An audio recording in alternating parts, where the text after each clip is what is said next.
안녕하세요, 썰사남 구독자 여러분. 저는 시골 한적한 어느 동네에서 작은 찻집을 운영하고 있는 40대 후반 여자입니다. 손님이 없는 시간대에 여유롭게 시간을 보내며 썰사남에 올라오는 사연들을 듣고는 했는데요. 이제는 그 시간에 앉아서 제가 사연을 적어 보내게 되었네요. 아주 긴 이야기가 될 것 같습니다. 저는 1976년 서울의 을지로 뒷골목 어느 반지하방에서 태어났습니다. 제가 살던 집은 겨울엔 춥고 여름엔 눅눅했어요. 벽지는 항상 축축했고 장마철이면 물이 새서 큰 통을 놓고 똑똑 떨어지는 빗물 받는 소리를 들으며 잠들곤 했죠. 아버지는 건설 현장 일용직이셨어요. 매일 새벽같이 일어나 나가셨지만 어떤 날은 일거리가 있어 저녁 늦게 돌아오셨고 또 어떤 날은 일찍 와서 소주 한 병 걸치시곤 했습니다. 어머니는 근처 국밥집에서 일하셨는데 바쁠 때만 부르는 땜빵 알바였죠. 그래서 집에 계실 때가 더 많았어요. 저희 가족의 살림살이는 항상 팍팍했습니다. 쌀통 바닥이 보이는 날이 많았고 반찬도 김치와 된장을 묽게 푼 찌개라고 말하기도 어색한 국이 전부인 날이 대부분이었죠. 어릴 적 기억 중 가장 선명한 건 부모님의 다툼입니다. 술에 취해 들어오신 아버지와 잔소리하는 어머니의 고성이 밤마다 들렸고 돈은 벌어다 주는 게 없고 술만 처먹고 그러는 너야말로 집구석에서 하는 게 뭔데? 이런 말들이 오가곤 했죠. 이런 모습을 보고 싶지 않아 도망이라도 치고 싶었지만 그럴 수가 없었습니다. 저희 집은 반지하 단칸방, 숨을 곳이라고는 이불밖에 없었죠. 그래서 집을 벗어날 수 있는 유일한 곳인 학교를 가장 좋아했습니다. 워낙 싹싹하고 공부도 잘해서 선생님들께 예쁨도 받았고 친구들과의 관계도 좋았기에 주말이 되면 언제 학교를 가나 발을 동동거릴 정도였습니다.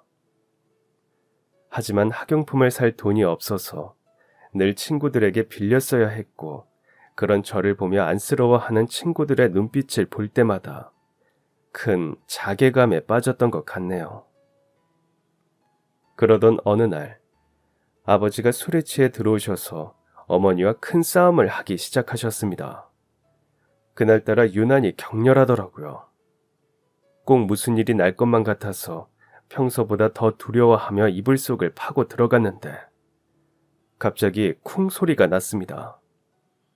이불 속에서 나와 고개를 내밀어 보니 어머니가 머리에 피를 흘린 채 바닥에 누워 계셨고 아버지는 무척 당황한 모습이었어요. 고의로 어머니를 다치게 하려고 민 건 아니고 말싸움이 격렬해지면서 분을 못 이겨 어머니를 밀친 거였는데 사고가 난 거였습니다. 하지만 두 분의 사이는 이미 틀어진 지 오래였죠. 초등학교 4학년 때는 아버지가 일하시던 건설 현장에서 사고가 났고 영구적인 장애를 가지게 되셔서 더 이상 일을 나갈 수가 없는 상태가 되었습니다. 지금은 잘 모르겠지만 그 당시 남자가 가장으로서 돈을 벌지 못하고 다리를 절면서 다니면 죽는 것보다 못한 수치를 느꼈었죠. 사실 저희 아버지가 그러셨을 수도 있어요.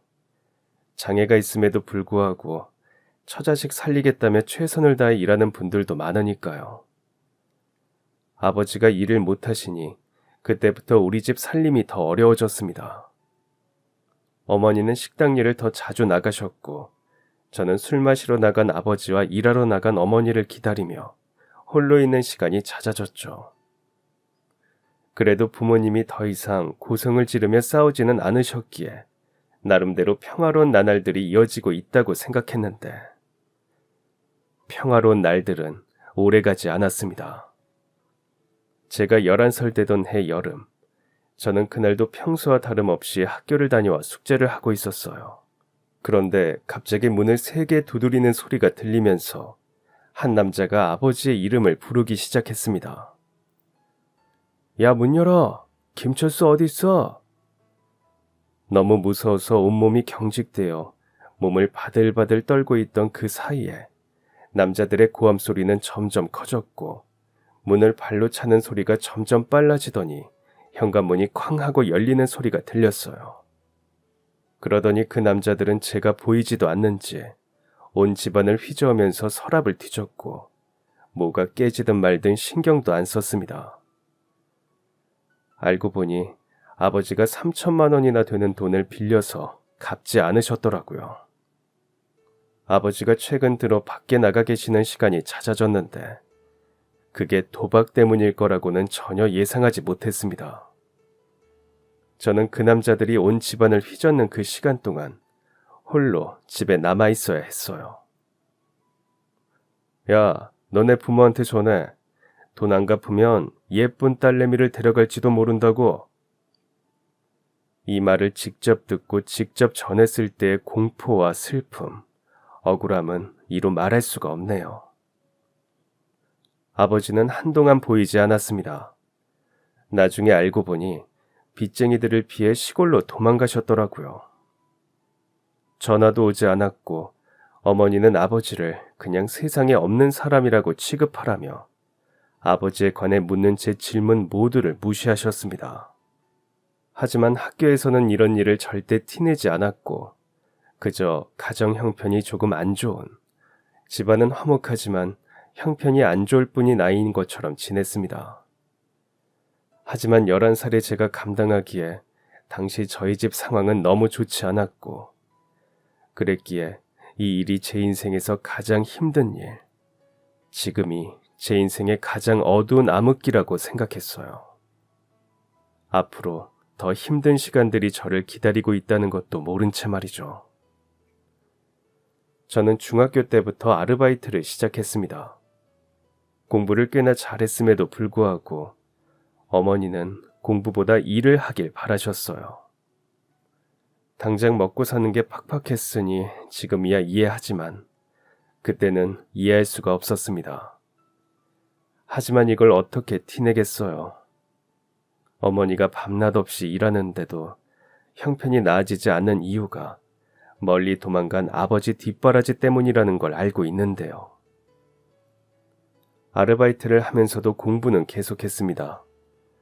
제가 일하던 떡집의 주인 아주머니가 다행히 너그러운 분이시라 가게가 한가할 때면 공부할 시간을 주셨거든요. 아주머니는 공부해야 네 앞길이 열린다면 늘 격려해 주셨는데 그 말씀이 제게는 큰 힘이 됐습니다. 부모님도 해주지 않은 응원이었기 때문이죠. 그러던 어느 날 아버지로부터 연락이 왔습니다. 정확히는 아버지가 입원한 병원에서의 연락이었죠. 오랜만에 만난 아버지는 중환자실에 계셨어요. 술을 먹고 시비가 붙어서 싸우던 중에 뒷걸음질을 치다가 넘어져 바닥에 튀어나온 돌부리에 머리를 크게 부딪혔다고 하더라고요. 저는 사람이 이렇게나 무기력한 존재라는 것을 눈만 끔뻑끔뻑거리며 말도 제대로 못하는 아버지를 보면서 처음으로 깨달았습니다. 그러나 아버지의 이런 모습에 슬퍼하는 것도 잠시, 저와 어머니는 곧바로 현실의 벽에 부딪혔어요. 바로 병원비였죠. 어머니는 식당 일에 더해 야간 청소일까지 하시기 시작했습니다. 저도 떡집 일을 더 열심히 했고 주말엔 전단지도 돌렸죠. 하지만 이렇게 번 돈은 병원비를 내고 나면 순식간에 사라져 버렸습니다. 아버지가 퇴원을 하신 후에도 마찬가지였어요. 반찬수가 하나 늘어났을 뿐 입에 겨울 풀칠하며 사는 생활은 끝이 나지 않았죠. 정말 한 치 앞도 보이지 않았고 이 지긋지긋한 가난에서 벗어날 수만 있다면 악마에게 영혼이라도 팔겠다는 생각을 할 정도였습니다. 학교 생활도 점점 힘들어졌어요. 공부할 시간이 줄어들다 보니 성적이 떨어지기 시작했고 삶을 비관하고 부모님을 원망하다 보니 점점 어두워졌죠. 친구들과 멀어지는 건 당연한 순서였습니다.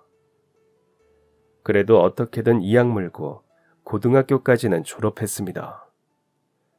떡집 아주머니가 그래도 고등학교는 나와야 훗날에 뭐라도 할 수 있지 않겠니라며 용돈도 쥐어주시고 계속해서 제게 고등학교는 졸업해야 한다고 알려주셨거든요. 하지만 대학은 꿈도 못 꿨습니다. 안 가고 싶었던 게 아니에요. 저도 여느 여자아이들처럼 예쁜 옷을 입고 전공책을 든 채 길거리를 걸어다니고 싶었습니다. 하지만 성인이 되자마자 저희 집의 가장은 제가 되었고 저는 아침부터 밤늦게까지 일을 몇 개씩이나 하면서 일을 했습니다. 그런데 또 제 인생에 커다란 위기가 찾아왔습니다. 어머니가 허리 디스크로 쓰러지고 마신 거였어요. 아버지도 꾸준히 약을 먹고 계셨고 어머니의 진통제 값도 한두 푼이 아니었습니다. 저는 결국 대출까지 받았고 매일 밤 돈 계산하는 게 일상이 되었습니다. 얼마나 벌었고 얼마나 써야 하는지 딴 생각을 할 겨를도 없었습니다. 일 아니면 돈 걱정, 이것들만이 제 머릿속을 맴돌았죠. 그러다가 25살에 공장에 들어가게 된 거예요. 제 사정을 알던 가게 사장님이 공장 하나를 소개해 줄 테니 거기서 일을 하면 숙식도 제공되고 월급도 오를 거라면서 말이죠. 공장에서 버는 돈은 꽤 됐습니다. 하지만 그냥 돈을 많이 주는 곳은 없죠. 그 공장에서는 화학 제품을 다뤘습니다. 그래서 매일같이 역한 화학약품 냄새를 맡았고 처음에는 정말 그만두고 싶을 정도로 삶이 피폐해졌어요. 하지만 월급은 이전보다 나았기에 그 시절에도 야근 수당은 잘 챙겨줬기에 꼭 참고 다녔습니다.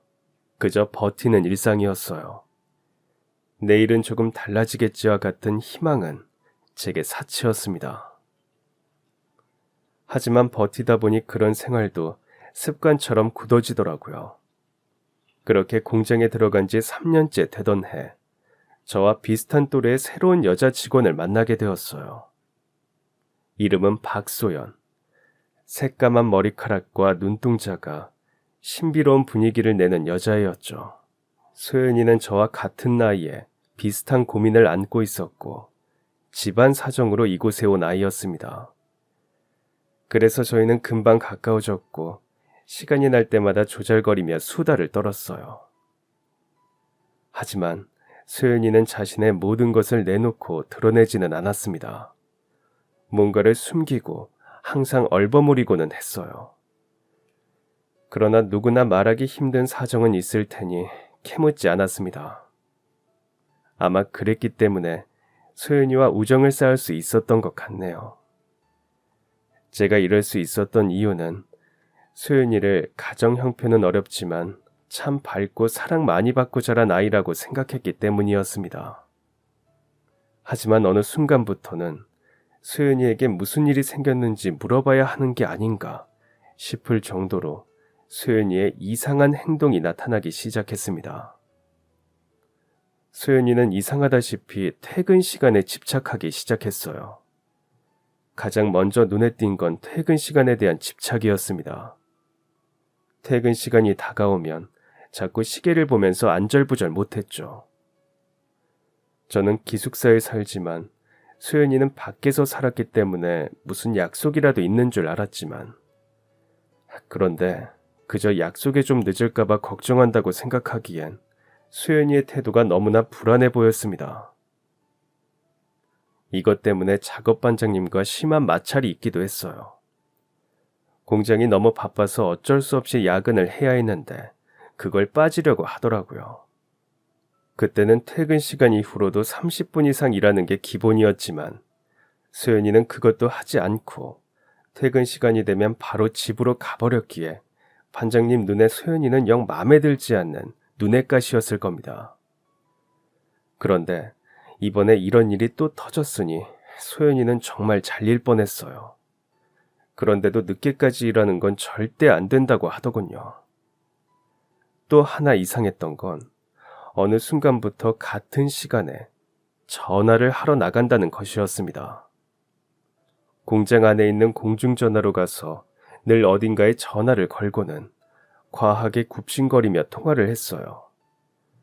부잣집 딸내미 같은 분위기를 풍기는 소연이가 누군가에게 굽신거리는 모습이 너무 어색하게 느껴지면서도 걱정스러운 마음이 커져갔습니다. 그러나 저는 그저 곁에서 조용히 지켜보는 것, 겨우 그것밖에 할 수 없었어요. 하지만 제가 굳이 묻지 않아도 자연스럽게 소연이의 사정을 알게 되는 사건들이 몇 차례 이어졌습니다. 한 번은 소연이의 지갑에서 작은 사진 한 장이 떨어진 적이 있어요. 얼핏 보니 어린아이 사진 같았는데 소연이가 황급히 주워넣는 바람에 자세히 볼 순 없었지만 그때 소연이의 표정이 순간 달라지는 걸 보게 됐습니다. 뭔가 들킨 것처럼 제 눈치를 살피더라고요. 그래서 아무렇지 않은 척 물었습니다. 그 소연아, 혹시 조카 사진이야? 라고 묻자 소연이는 그냥 친척집 애기야 라며 얼버무리듯 대답했어요. 그 뒤로 저는 소연이의 행동을 유심히 관찰하게 됐어요. 그럴수록 퇴근 시간에 집착하는 것, 야근을 극구 거부하는 것, 점심시간마다 누군가와 통화하는 것, 이 모든 게 마치 퍼즐 조각처럼 맞춰지는 것 같았습니다. 그렇게 소연이를 살핀 지 한 달 반 정도가 지난 어느 날, 소연이에게 급한 전화가 왔더라고요. 그런데 전화를 연결해준 경리가 의미심장한 말을 했습니다. 어린이집이라는데요? 이 말을 듣고 나니 혹시라는 생각이 들더라고요. 네, 저는 소연이에게 아이가 있을 수도 있다고 가정하고 있었어요. 그러나 이악 물고 이 사실을 숨기고 있는 소연이에게 섣불리 아는 척했다가는 소연이가 상처를 받거나 마음의 문을 완전히 닫아버릴 수도 있을 거라 생각했습니다. 그래서 저는 소연아, 혹시 도움이 필요하면 언제든 말해. 내가 할 수 있는 건 다 해줄게. 라고 말하며 제 나름대로의 위로와 응원, 격려로 제 마음을 표현했죠. 그러나 더 이상은 무시하고 지나가지 못할 정도로 심각한 일이 벌어졌습니다. 퇴근 시간을 칼같이 지키는 만큼 출근 시간만큼은 30분 일찍 했던 소연이가 아무리 기다려도 오지 않는 거예요. 무단 지각이었죠. 소연이를 아는 사람들은 모두 수근수근거리며 무슨 일이 났나 보다라고 확신을 하고 있었습니다. 아니나 다를까 반장님이 박소연 씨가 사고로 입원했다고 연락이 왔어요. 당분간 출근하기 어려울 것 같답니다. 라고 말씀하시더라고요. 제 얼굴이 새하얘지자 반장님은 한숨을 쉬며 아휴, 그 상태로는 일을 해도 못할 것 같으니까 그냥 다녀오세요. 병원 어디인지 알려줄 테니까. 라고 말하며 제게 주소를 주었습니다. 저는 곧바로 병원을 찾아갔어요. 간호사분이 알려준 병실에 들어가니 병상 위에 누워있는 소연이가 보였습니다. 그런데 소연이의 옆에는 웬 어린 여자아이가 앉아있더라고요. 5살 정도 되어 보이는 아이였는데 그 아이는 그 작은 입으로 우리 엄마 보러 왔어요? 라고 말했습니다. 저는 제 생각이 사실이었다는 것을 깨닫고 다리에 힘이 풀릴 뻔했습니다. 바로 그때 소연이가 힘겹게 눈을 떴어요. 저는 이 상황에 소연이가 많이 놀라면 어떡하나 했습니다. 그토록 숨기려던 딸을 제가 보아버렸으니 부끄러워하거나 과격한 반응을 보이지는 않을까 걱정되었죠. 하지만 소연이는 모든 것을 해탈한 듯 왔구나, 고마워 라고 말하며 살포시 웃음을 지을 뿐이었습니다. 그러면서 아주 아무렇지 않게 자기 옆에 있는 아이를 소개하더라고요. 여기는 내 딸 수아야. 수아야, 여기는 엄마의 가장 친한 친구인 미란이 이모야. 인사할래? 여기서 제가 당황하면 오히려 아이에게 상처일 수 있겠다 싶어 저는 아무렇지 않다는 듯 수아에게 인사를 건넸습니다.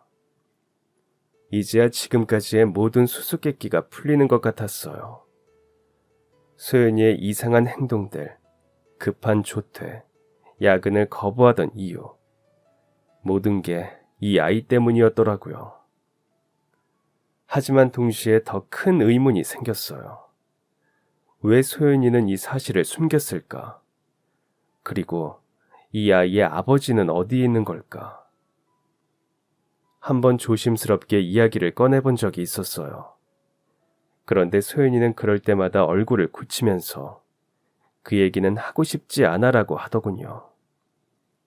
이걸 계속 물어봤다가는 소연이와 완전히 멀어질 수도 있겠다는 생각에 더 이상 묻지 않았습니다. 그러나 왜 이렇게까지 수아의 존재를 숨겼는지는 알려주더라고요. 혼자 아이를 키우는 게 얼마나 힘든지 직접 겪어보니 알겠더라고. 아마 너는 상상도 할 수 없을 거야. 출근 시간, 퇴근 시간에 쫓기고 아이가 아프기라도 하면 정신없이 달려가야 하고 내 삶은 없어. 모든 게 아이에게 맞춰진 삶이지. 그런데 더 힘든 게 뭔지 알아? 사람들의 편견과 경멸 어린 시선이야. 이 말을 하는 소연이의 눈빛에는 깊은 슬픔이 자리하고 있었습니다. 어린 여자애가 혼자 아이를 키우다 보면 별의 별소리를 다 들어. 게다가 남편이 없잖아. 그러면 정말 수치스러운 이야기도 많이 듣게 돼. 그리고 혼자 애 키우면서 사는 여자는 조금만 잘해줘도 손에 넣고 굴릴 수 있다고 생각하나 보더라고. 그래서 별 몹쓸 짓도 당하고 당할 뻔하면서 그렇게 수아를 키워왔던 거야. 소연이는 잠시 말을 멈추고는 저를 바라보며 말했습니다. 숨겨서 미안해. 하지만 너무 두려웠어. 정말 미안해. 가슴이 먹먹해지더라고요. 그동안 얼마나 고생을 하며 살았을지 소연이가 너무나 안타까웠습니다. 그래서 이렇게 말해주었어요. 소연아, 정말 힘들었겠다. 이상하게 제 목소리도 엄청 떨리더라고요. 저는 소연이에게 나도 힘든 시절을 겪었지만 네 이야기를 들으니 별것 아닌 것처럼 느껴질 정도야. 그동안 얼마나 고생이 많았어. 제가 이렇게 말하니 소연이의 눈에 놀란 기색이 어렸어요. 아마 비난이나 동정을 예상했던 모양이었습니다. 저는 소연이에게 넌 혼자가 아니야, 소연아. 앞으로는 내가 네 옆에 있을게. 우리는 친구잖아. 너는 내 모든 걸 알고 나도 이제 네 모든 걸 알게 되었으니 같이 잘 살아보자. 서로에게 힘이 되고 의지가 되면서 우리 인생을 잘 살아가 보자. 이 말에 소연이가 울음을 터뜨렸어요. 저도 눈물을 참을 수 없었고 저희는 서로를 껴안고 한참을 울었습니다. 그날 이후로 저는 소연이와 수아의 든든한 지원군이 되기로 했어요. 혼자 아이를 키우는 소연이의 고충을 이해하게 되었고 할 수 있는 한 모든 도움을 주기로 마음먹었죠. 소연이가 태어나고 일상으로 돌아온 지 몇 주가 지나니 저희의 일상에도 많은 변화가 있었습니다. 저는 소연이와 수아를 돕기로 한 약속을 지키려 노력했어요. 퇴근 후에는 종종 소연이네 집에 들러 수아를 돌봐주곤 했고 육아하느라 지쳤을 소연이를 위해 주말엔 제가 수아를 데리고 밖에 놀러 나가기도 했습니다. 조금 무른 딸기이기는 하지만 시장에서 싸게 떨이로 팔던 딸기를 가지고 소연이의 집으로 향했던 어느 날 저녁, 소연이의 집 초인종을 눌렀더니 수아가 반갑게 문을 열어주었습니다. 미란 이모! 수아가 제 다리에 안기며 외쳤어요. 우리 수아 잘 있었어? 저는 수아를 안아들며 물었죠. 집 안으로 들어서자 소연이가 부엌에서 나왔는데 얼굴이 조금 상해 보였습니다. 며칠 동안 공장에 출근을 못한 이유가 딱 보이더라고요. 왔네, 밥은 먹었어? 라고 말하던 소연이가 말을 끝맺지도 못하고 미친 듯이 기침을 하기 시작했습니다. 그때는 이게 감기 정도일 거라고 생각했기 때문에 저는 소연이가 쉴 수 있도록 눕히고 집에 있던 쌀로 미음을 지어두었습니다. 그리고 소연이가 쉴 수 있도록 수아를 돌봐주었죠. 수아는 똑똑하고 호기심 많은 아이였어요. 동화책을 읽어주는데 하나부터 열까지 다 질문하더라고요. 이 사자는 왜 이렇게 행동한 거야? 이 공주님은 뭘 입어? 왕자님은 어떻게 생겼어? 와 같이 말이죠. 순수한 수아와 함께 있다 보면 세상에 찌든 때가 다 벗겨지는 듯 했기에 저는 수아와의 이런 시간을 아주 좋아했습니다. 그런데 방에서는 계속해서 기침 소리가 들렸고 슬쩍 들여다보니 소연이는 숨을 쉬는 것을 힘들 정도로 기침을 했습니다. 저는 기숙사로 가지 않고 그날 밤새도록 소연이를 곁에서 돌보았어요. 소연이는 그저 지독한 감기에 걸렸을 뿐이라고 말하며 저를 안심시키려고 했고 처음에는 그 말이 사실인 줄 알았습니다. 그런데 아무리 그래도 그렇지 소연이의 기침이 시작한 지 이미 며칠이 지난 상태였고 기침은 날이 갈수록 심해지고 있었기 때문에 소연이를 향한 저의 걱정은 점점 커져갔어요. 그래서 소연이에게 병원에 가보라고도 이야기했지만 소연이는 일이 힘들어서 그럴 뿐 곧 나아질 거라고 말했습니다. 원래도 몸이 좀 약한 편이라고도 이야기했고요. 그런데 저는 적극적으로 소연이를 병원에 데려가지 않았던 것을 얼마 지나지 않아 후회했습니다. 공장에서 여느 때와 다름없이 일을 하던 날, 소연이는 그날따라 컨디션이 좋다면서 씩씩한 모습으로 일을 하더라고요. 저뿐만 아니라 함께 일을 하던 공장 사람들도 그렇게 골골대더니 이제 좀 괜찮나 보네 라고 말하면서 기뻐했습니다. 그런데 점심을 먹고 오후 일을 시작하려고 하는데 제 옆에 있던 소연이가 미란아 나 조금 어지러운데 라고 말하더라고요. 어지럽다고? 재차 묻기도 전에 쿵 하면서 소연이가 쓰러졌습니다. 소연이가 쓰러지자 주변은 아비규환이 됐고 소연이는 곧장 구급차에 실려 나갔습니다. 소연이는 병원에 가서 조치를 받은 후 안정됐습니다. 그래서 그렇게까지 큰일은 아닐 거라고 생각했어요. 아니, 그렇게 생각하고 싶었어요. 제 곁에 남아있는 유일한 친구, 가족보다 저를 잘 아는 친구를 잃을 수도 있다는 가정은 하고 싶지 않았거든요. 그런데 병원의 검사 결과는 충격적이었습니다. 저는 소연이와 함께 검사 결과를 들었는데 의사 선생님이 조심스럽게 말씀하셨어요. 죄송한 말을 하게 되어 유감입니다만 박소연 씨 검사 결과 폐암 말기입니다. 가슴이 철렁 내려앉았어요. 소연이의 얼굴은 순식간에 창백해졌고 의사 선생님은 최선을 다해 치료해도 완치 가능성은 매우 낮고 6개월에서 1년 정도의 시간밖에 남지 않았다고 말했습니다. 저는 이 현실을 받아들일 수 없었어요. 소연이는 폐암에 걸릴 만한 애가 아니었습니다. 담배를 피우는 것도 아니고 폈던 것도 아니고 몸에 안 좋은 건 절대 하지 않는 아이였어요.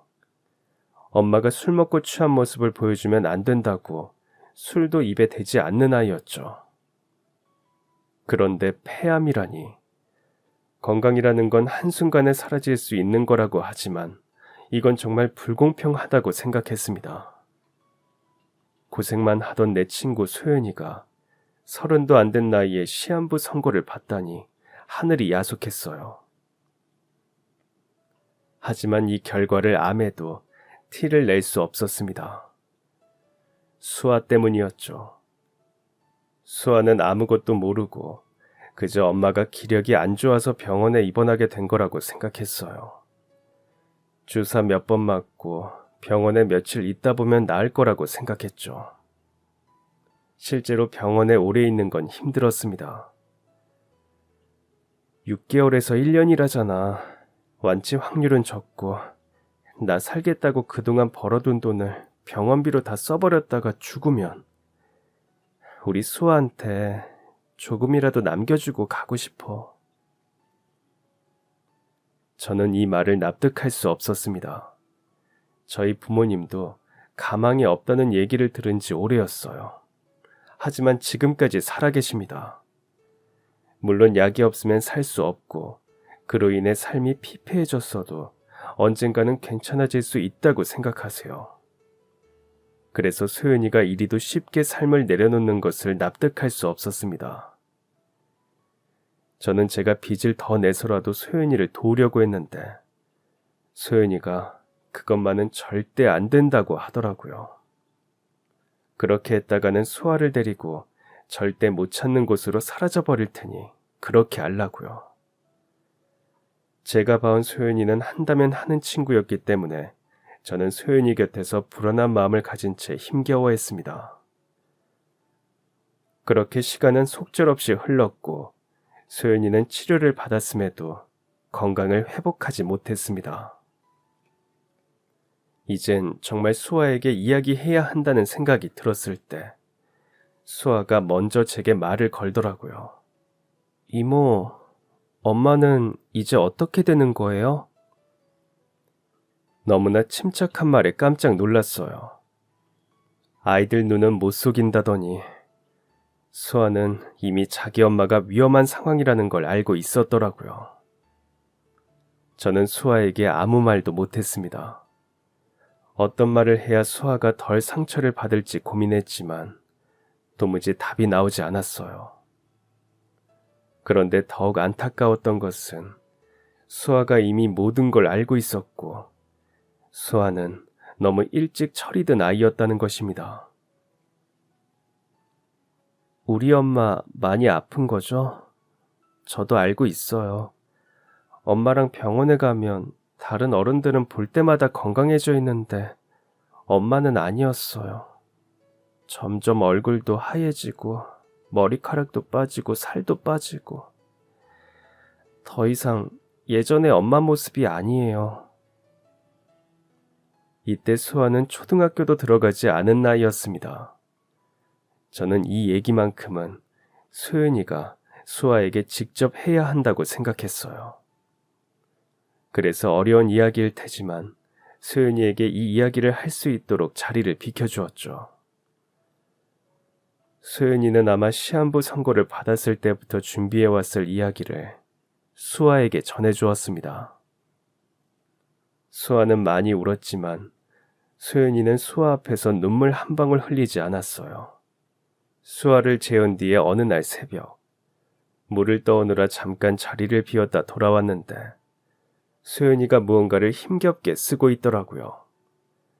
제가 온 것도 모르고 글을 쓰고 있길래 옆에서 잠자코 기다려주니 글을 다 쓴 소연이는 종이를 접어 봉투에 넣고는 제게 건네주었습니다. 미란아, 나 한 가지 부탁해도 될까? 그럼 당연하지. 이거 편지 우리 수아가 20살이 되면 전해줄래? 이 말에는 무거운 의미가 담겨 있었습니다. 우선 수아가 20살이 될 때까지 제가 수아의 곁을 지켜야 한다는 의미였고 그 사이에 마음이 변하지 않아야 한다는 의미가 담겨 있었죠. 하지만 제게 그런 무게는 전혀 상관이 없었습니다.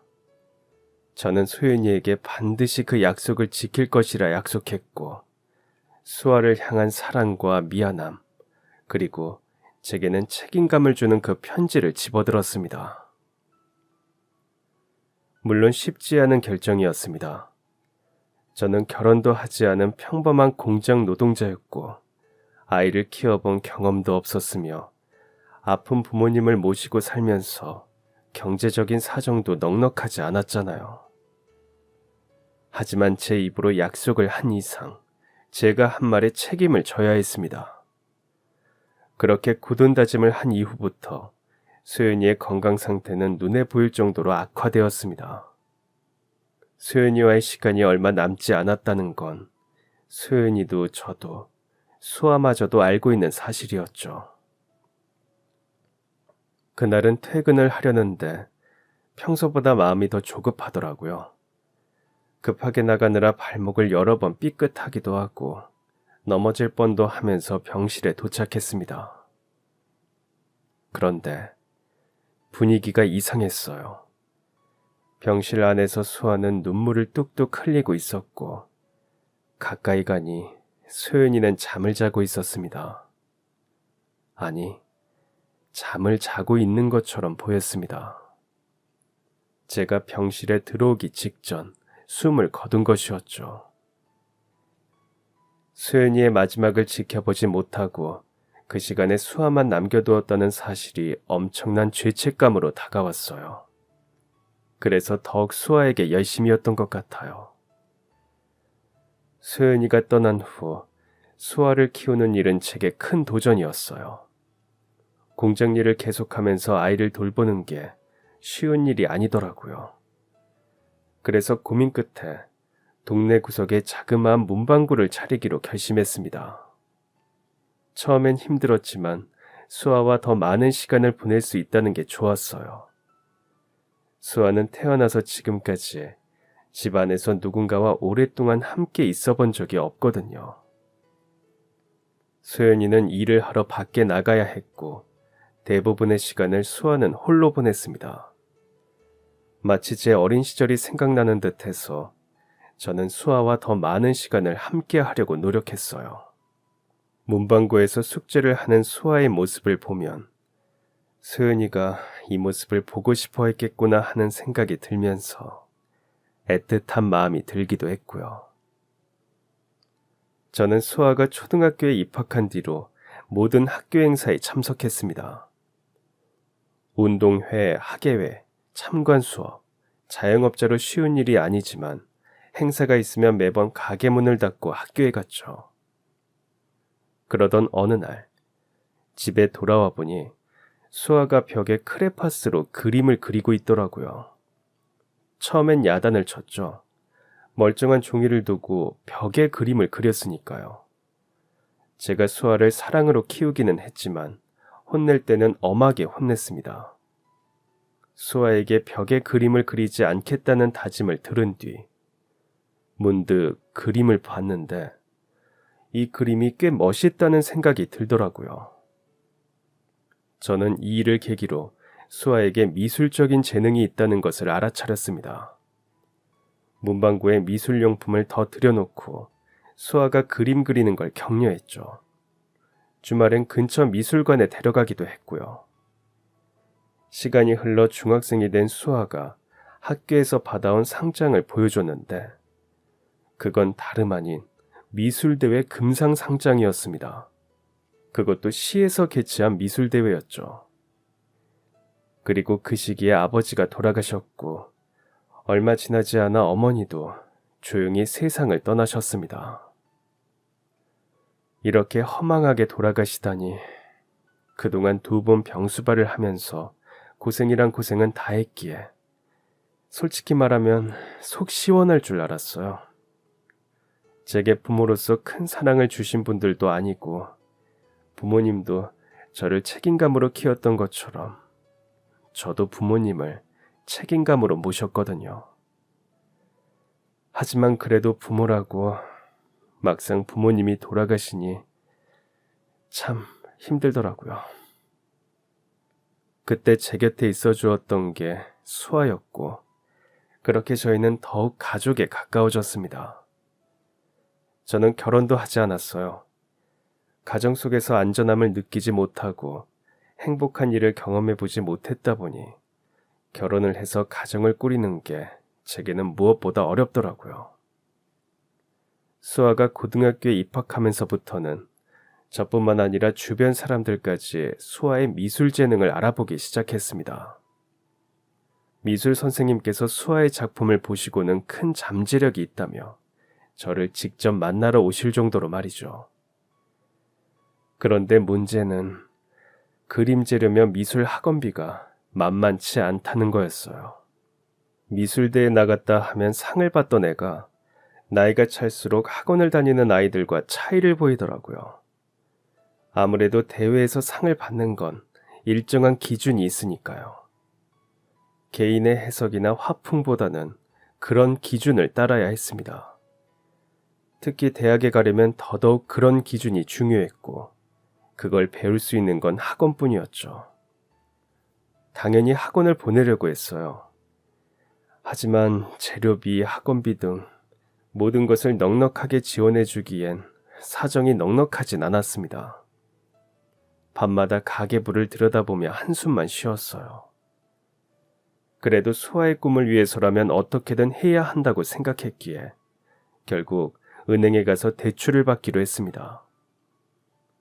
이자가 얼마나 높은지, 갚는데 얼마나 걸릴지 그런 건 중요하지 않았어요. 오직 수아의 미래만 생각했죠. 수아야, 이제 원하는 만큼 그림 그릴 수 있을 거야.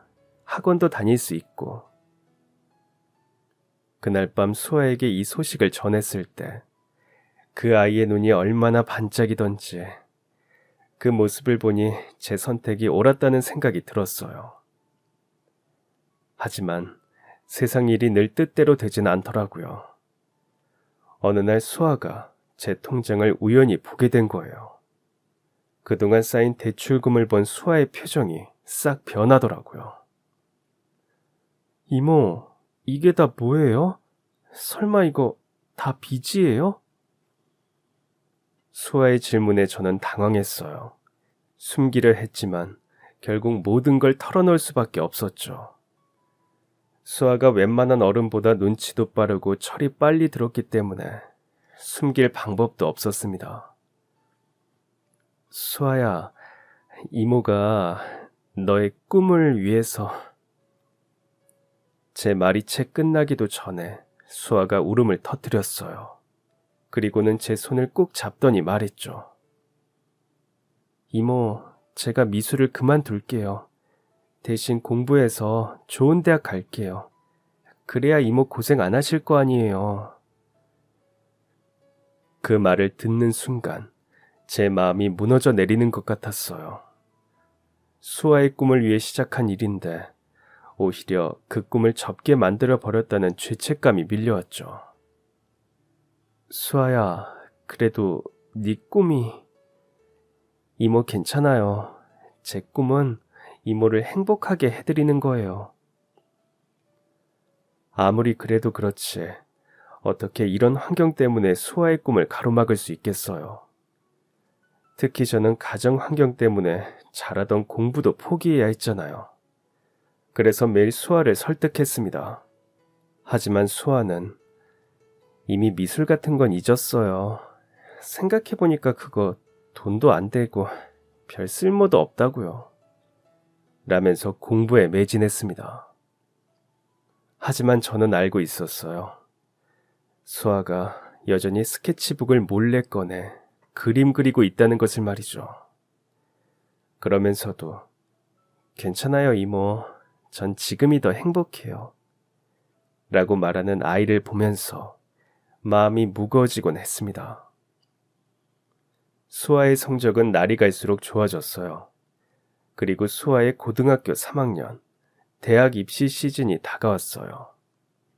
수아는 이제 가끔 그리던 그림도 그리지 않고 공부에만 매진했습니다. 수능 결과는 기대 이상이었어요. 수아의 성적은 서울의 상위권 대학에 충분히 갈 수 있을 정도였죠. 하지만 우리의 현실은 냉혹했어요. 등록금과 생활비를 감당하기엔 역부족이었거든요. 저는 이번만큼은 수아를 위해 무엇이라도 해야 한다 생각했습니다. 하지만 수아는 고개를 저었어요. 괜찮아요. 전 지방 공립대로 갈래요. 전액 장학금 받을 수 있대요. 하지만 저는 이번만큼은 그냥 있을 수 없었습니다. 그래서 수아가 갈 수 있는 서울 상위권 대학에 원서를 내려고 했습니다. 그런데 수아가 이야기한 원서 접수 기간이 실제 원서 접수 기간과 다르더라고요. 혹시 제가 원서를 접수할까봐 접수 기간을 일부러 다르게 알려준 것이었습니다. 저는 처음으로 수아에게 크게 화를 냈어요. 대체 이게 뭐 하는 거냐고. 네 인생이 이렇게 가볍냐고. 네가 이런다고 내가 고마워할 것 같냐고 말이죠. 수아는 아무 말도 하지 않았고 그렇게 수아의 대학 입학식이 되었습니다. 입학식이 진행되는 강당으로 수아를 데려다 준 뒤 기숙사 안으로 들어가는 수아의 뒷모습을 보며 생각했어요. 소연아, 네 딸 정말 잘 자랐어. 하지만 난 네가 원하는 만큼 해주지 못하는 것 같아. 미안해. 강당에서 수아의 이름이 호명되고 장학생으로 단상에 오르는 모습을 보며 가슴이 뭉클해지더라고요. 한편으로는 뿌듯함과 동시에 죄책감이 몰려왔습니다. 수아가 더 좋은 환경에서 공부할 수 있었을 텐데 내 능력이 부족해 이렇게밖에 해줄 수 없다는 생각에 마음이 무거웠어요. 식이 끝나고 수아가 밝은 얼굴로 제게 달려와 안겼어요. 이모 감사해요. 정말 감사해요. 수아의 눈에는 눈물이 고여 있었고 저도 참았던 눈물을 터뜨리고 말았습니다. 기숙사에 수아의 짐을 내려주고 난 뒤 저는 가방 안에 있는 무언가를 한참 동안 만지작거렸습니다. 그건 바로 수아가 20살이 되면 전해달라고 했던 소연이의 편지였죠. 저는 단단히 밀봉되어 있는 그 편지를 단 한 번도 열어보지 않았습니다. 친구와의 의리이자 인간적인 양심 때문이었죠. 하지만 내용을 몰라도 알 수 있었어요. 이 편지가 수아의 인생을 바꿔놓을 것을요. 하지만 용기가 나지 않아 그 편지는 다시 가방에 넣어두고 수아의 20번째 생일만을 기다렸습니다. 수아의 생일날, 생일 케이크를 자르고 노래를 부른 후 저는 떨리는 손으로 편지를 꺼냈습니다. 당연히 매년 생일과 다름없이 제가 쓴 편지라고 생각하더라고요. 기뻐하며 편지를 곧장 뜯어보려는 수아를 말리며 말했습니다. 수아야, 잠시만. 수아는 의아한 표정으로 저를 바라보았습니다. 저는 심호흡을 한 차례 하고 어렵게 입을 열었어요. 수아야, 이건 네 엄마가 남긴 거야. 네가 20살이 되면 전해달라고 한 편지. 수아의 눈이 커졌어요. 놀람, 기대, 두려움이 뒤섞인 표정이었죠. 편지를 든 수아의 손이 떨리는 게 보였어요. 수아는 한참을 고민하더니 편지를 열어보았습니다. 그리고 그 편지를 본 저와 수아의 눈은 점점 커지면서 놀라운 사실을 맞닥뜨리게 되었어요. 편지의 내용은 이러했습니다. 사랑하는 내 딸 수아에게 네가 이 편지를 읽고 있다면 넌 이제 20살이 되었겠구나. 20살, 어엿한 숙녀가 된 네 모습을 엄마가 얼마나 보고 싶어 했는지 알아주었으면 해. 지금부터 엄마가 하는 이야기는 너에게 큰 충격이 될 테지만 이제 20살이 되었으니 엄마의 선택과 엄마의 인생을 조금이나마 이해해 줄 수 있을 거라고 믿어. 이후로 저조차도 몰랐던 소연이의 과거 이야기가 적혀 있었습니다. 소연이는 원래 부잣집 딸이었어요.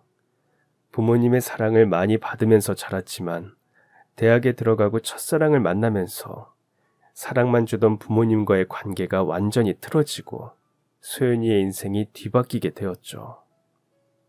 소연이는 첫사랑을 너무나 뜨겁게 사랑했고 그 사랑의 결실로 수아를 가졌습니다. 하지만 세상은 소연이와 첫사랑의 사랑을 인정해주지 않았고 그 사랑을 인정하지 않는 부모님의 집에서 제 발로 걸어 나온 소연이는 앞으로 있을 첫사랑과의 새로운 삶을 기대하고 있었습니다. 하지만 그 남자는 소연이가 아닌 소연이 부모님의 재산에 관심이 있었던 것이었어요. 부모님 집에서 쫓겨나듯 나온 소연이는 더 이상 가치가 없다고 생각했는지 소연이를 버리고 떠나버렸죠. 결혼도 하지 않은 처녀가 임신했다는 사실에 소연이는 주변 모두에게 손가락질 당했고 대학도 중퇴한 뒤 홀로 아이를 낳고 그렇게 수아를 기르게 되었다고 합니다. 하지만 소연이는 단 한 번도 수아를 낳은 것을 후회하지 않았습니다. 그동안의 삶은 어려운 시간의 연속이었지만 동시에 많은 것을 깨달은 시간이었어. 진정한 사랑의 의미, 가족의 소중함, 그리고 삶의 가치. 이 모든 것은 네가 아니었다면 결코 배울 수 없었을 거야. 수아야, 엄마가 너와 함께 오래 있어주지 못해. 정말 미안해. 그리고 잘 커줘서 미안해. 너무 일찍 떠난 엄마를 원망하지 말아 달라는 부탁을 감히 해도 될까? 엄마는 하늘에서 언제나 널 지켜보고 있을 거야. 사랑해. 사랑한다, 우리 딸.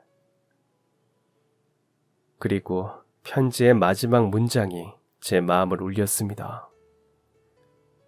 그리고 미란아, 정말 고마워. 겨우 한 문장이었지만 이 문장을 쓰기까지 소연이의 마음이 어땠을지 생각하니 가슴이 저리 타더라고요. 편지를 다 읽은 수아의 얼굴에는 눈물이 가득했어요. 저 또한 그랬고요. 저희는 서로를 아는 채 한참 동안 울었습니다. 겨우 눈물을 그친 저희는 한 가지를 결정해야 했습니다. 사실 편지 뒷면에 주소 하나가 적혀 있었거든요.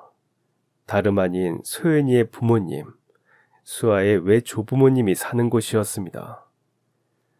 소연이는 부모님에게 자신의 이야기를 전하길 원했어요. 부모가 되어보니 알겠다고 부모님의 가슴에 대못을 박아서 죄송하다는 말을 전하고 싶다고 했죠. 그리고 마지막까지 용기가 없어서 부모님 앞에 나서지 못한 자신의 잘못을 용서해 달라고도 전해달라 말했습니다. 소연이가 수아가 20살이 되었을 때 이 편지를 전해달라고 한 이유가 이해됐어요. 복잡한 가족사를 어린 나이에 알게 되면 그 무게를 감당하지 못했을 테니까요. 수아는 잠시 고민하더니 할아버지에게 찾아가기로 다짐했습니다. 아직도 그곳에 살고 계실진 모르지만 그래도 부딪혀 보기로 했죠. 수아와 저는 버스에 올랐어요. 주소가 적힌 종이를 꼭 쥐고 있는 수아의 손이 떨리는 게 보였죠. 저도 마음이 복잡했어요. 소연이의 부모님을 만난다는 생각에 가슴이 뛰었습니다. 버스를 몇 번이나 갈아타서 도착한 곳은 서울 강남 한복판이었습니다. 이 비싼 땅에 전원주택이라니 얼마나 부자인지 감도 안 잡히더라고요. 놀란 건 저뿐만이 아니었습니다. 수아도 마찬가지였어요. 저희는 떨리는 손으로 초인종을 눌렀습니다. 누구냐는 질문에 박소연 씨가 보내서 왔습니다라고 말하자 기다렸다는 듯이 문이 열리더라고요. 저희를 맞이한 분은 나이 지긋한 남자분이셨는데 더 볼 것도 없었습니다. 소연이와 수아와 똑같이 생기셨거든요. 집 안으로 들어간 수아는 말없이 편지를 내밀었습니다. 그 어느 누구도 호화로운 실내 장식에 신경 쓰지 않았어요.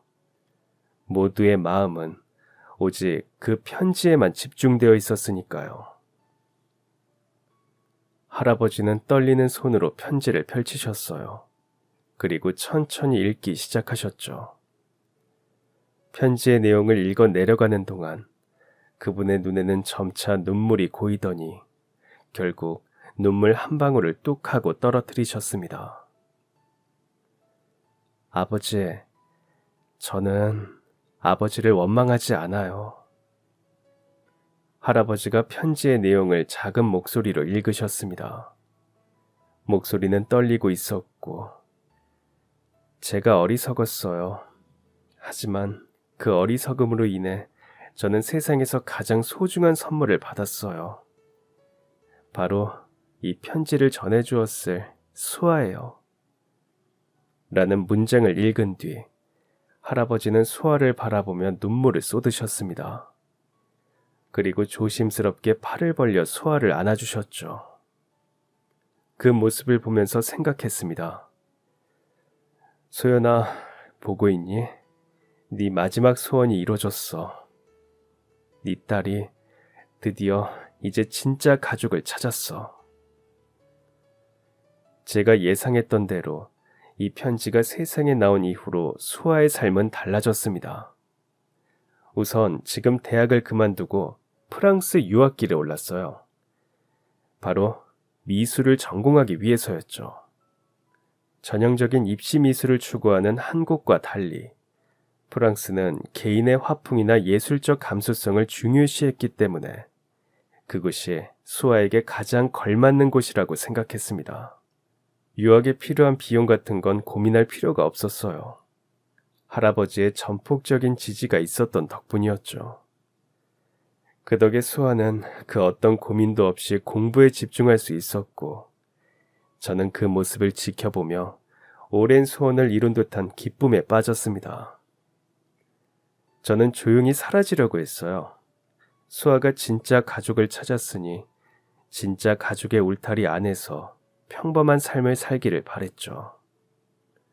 저처럼 아무 관련도 없는 엄마의 친구인 아줌마와의 관계는 정리하고요. 그런데 수아가 어떻게 알았는지 저를 찾아왔더라고요. 저는 수아가 찾지 못할 곳으로 이사를 갈 준비를 하고 있었기 때문에 굉장히 당황했습니다. 아니, 수아야, 여기는 어쩐 일이야? 너 내일이면 출국이잖니? 그러자 수아가 눈물을 뚝뚝 흘리면서 말하더라고요. 여기는 어쩐 일이냐뇨. 제가 여기서 이모랑 얼마나 오랜 시간 동안 같이 살았는지 벌써 잊어버리신 거예요? 이모한테 저는 어떤 존재였던 거예요? 저는 이모를 제 엄마와 다름없다고 생각하면서 살았어요. 지금까지 제 유일한 가족은 이모뿐이었다고요. 그런데 어떻게 이렇게 갑자기 저를 떠나시려고 해요? 이건 정말 너무해요. 이건 아니라고요. 저는 이제야 제가 무슨 생각을 한 건지 깨달았습니다. 아무리 진짜 가족이라 한들 다 커서 만난 갑자기 생긴 혈육인데 그 사이에서 수아가 어떤 감정을 느끼고 있을지 전혀 고려하지 않았으니까요. 게다가 제가 갑자기 떠나버렸을 때 수아가 느낄 감정과 배신감을 생각지도 않았습니다. 그저 수아가 원하는 것을 할 수 있게 되었으니 다행이라는 생각만 하고 있었던 거죠. 저는 수아를 안아주며 진심으로 사과했습니다. 절대 떠나지 않겠다고 약속했고요. 수아가 프랑스로 떠난 뒤 수아의 할아버지가 저를 만나러 오셨어요. 무슨 일이신가 했죠.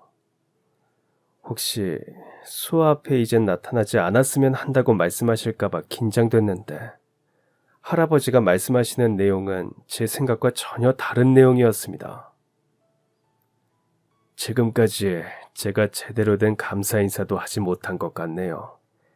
지금까지 우리 수아를 돌봐주어서 정말 감사합니다.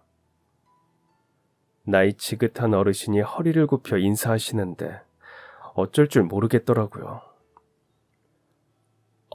아닙니다, 어르신. 저는 제 친구의 부탁을 들어주었을 뿐이에요. 그리고 수아도 제게 큰 위로가 되었습니다. 이러지 않으셔도 괜찮아요. 하지만 수아의 할아버지는 절대 가만히 있을 수 없다며 제게 보답을 하고자 하셨습니다. 극구 사양했지만 도저히 거절을 할 수가 없더라고요.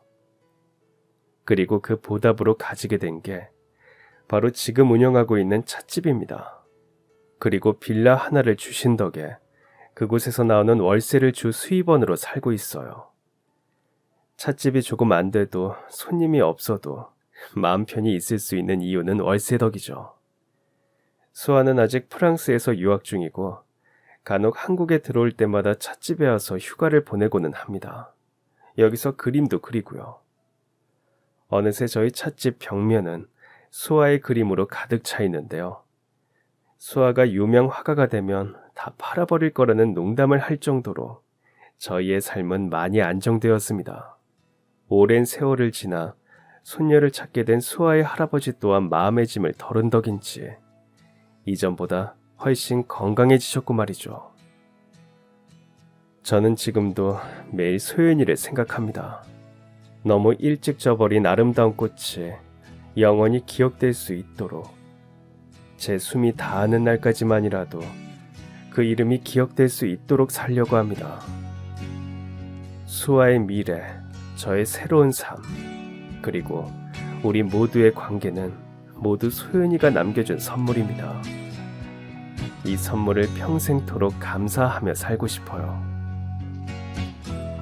그럼 지금까지 사연 들어주셔서 감사합니다. 사연이 재밌으셨다면 구독과 좋아요 부탁드려요. 감사합니다. 안녕히 계세요.